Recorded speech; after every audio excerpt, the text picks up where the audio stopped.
Welcome to Hastings.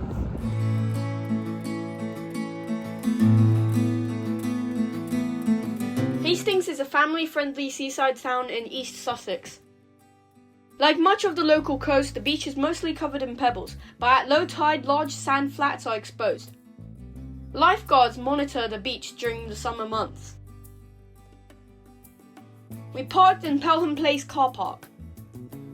From there, it was just a short walk to the old town. Beside the beach, there are many things for families to enjoy, from drinks and ice creams to go-karting and crazy golf. Hastings is sandwiched between two very steep hills. To reach the top of these, the town has not one, but two funicular railways.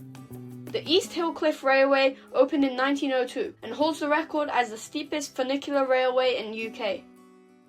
We took the West Hill lift. This opened in 1891 and still uses its original Victorian wooden coaches. The railway passes through a brick-lined tunnel, making a rare example of subterranean funicular. In fact, there's a sprawling network of subterranean caves hidden deep within the West Hill that was used for smuggling in the 18th and 19th centuries. They smuggled in tea, brandy, and tobacco from France to avoid paying high British taxes. Exiting the railway, we were rewarded with an excellent view of the coastline. Conveniently, there was a snack cart with outside tables here, so I decided to have some breakfast in the morning sunshine.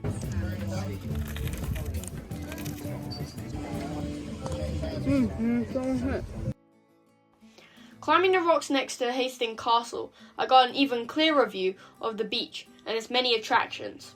You get a beautiful view of the English Channel.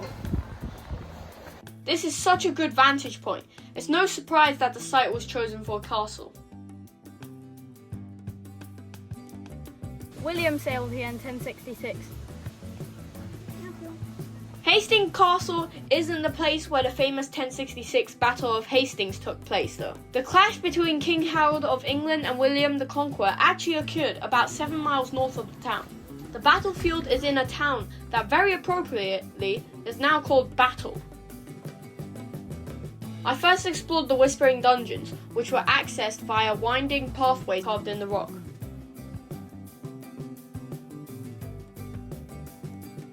It must have been a pretty unpleasant place to be held prisoner. The remains of the Collegiate Church of St. Mary also lie within the castle walls. Compared to the castles I have visited in Wales and Japan, there isn't much to see here.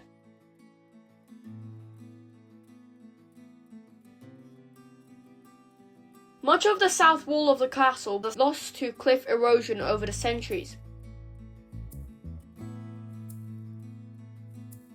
Hastings Castle is actually the first of 3 castles that William the Conqueror ordered to be built in Britain after his invasion.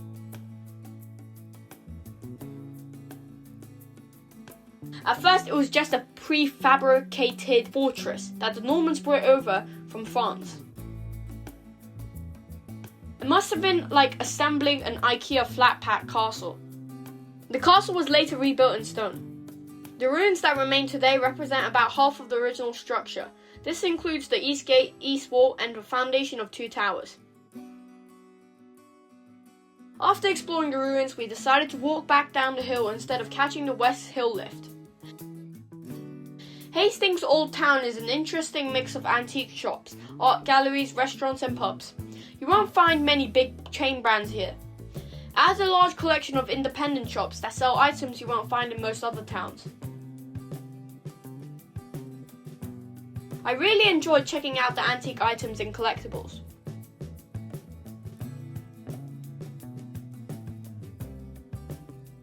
There are several places to stop and eat at, many housed in old-fashioned looking buildings.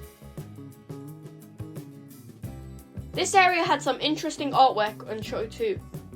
These sea creatures were playing a game of chess.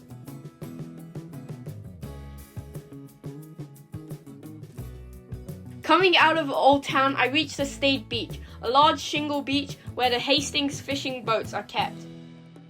The coastline near Hastings has a history of smuggling and pirates.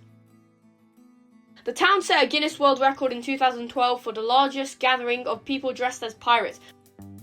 The Shipwreck Museum is free to enter and tells the story of that many boats lost in the English Channel. Most of the items on show were recovered from actual shipwrecks.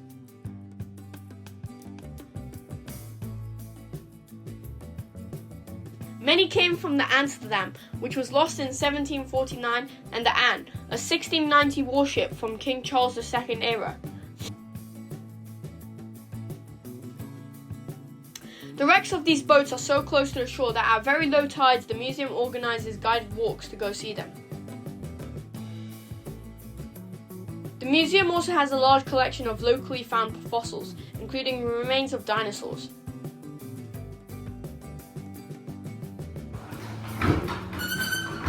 There are a lot of seafood sellers near the museum.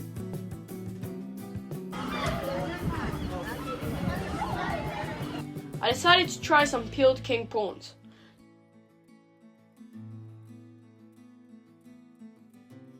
These are prawns from Iceland. To be honest, I wasn't a big fan of these, but my dad really liked them. The Hastings Miniature Railway runs for about half a kilometre along the beach. Have a look. The small steam trains have been operating here since 1948 and they're still popular with families today.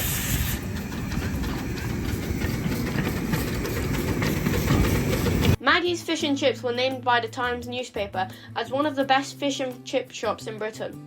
The restaurant sits directly above the local fish market and it often serves the catch of the day from the morning fishing boats. You'll need to be hungry as their portions are really big. Just look at the size of my plate of calamari and chips.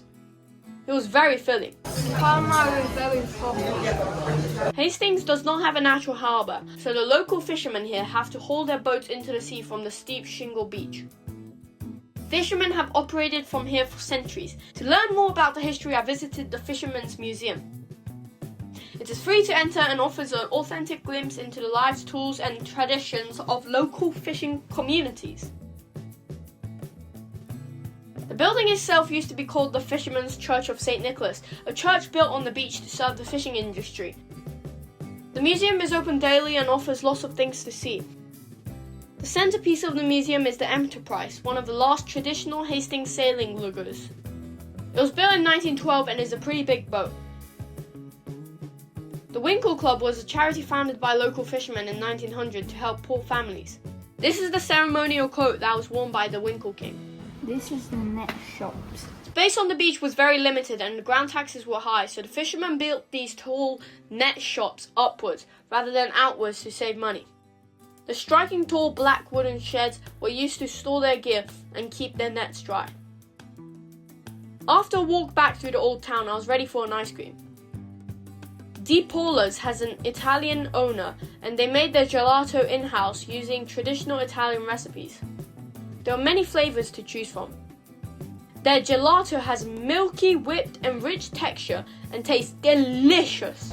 The green apple is probably my most favourite ice cream that I've ever eaten. We walked further down the shingle beach, past the lifeguard's hut, towards Hastings Pier. This first opened in 1872. The pier had to be rebuilt after a large fire in 2010, but it's still a great place to go for a stroll. The pier's ballroom became very famous in the 1960s and 70s for hosting many legendary musicians and bands. The Rolling Stones, The Who, Pink Floyd, and Jimi Hendrix all played here. It does get very windy once you're out over the sea. Despite having a fun fair, the pier wasn't busy at all when we visited. Perhaps a strong wind put people off. I really enjoyed my day by the sea exploring Hastings. This seaside town has a lot of history and offers many fun places to explore. I can see why it is a popular place for families to visit during the summer. If you like this video and want more awesome content like this, please make sure you subscribe and hit the like button down below.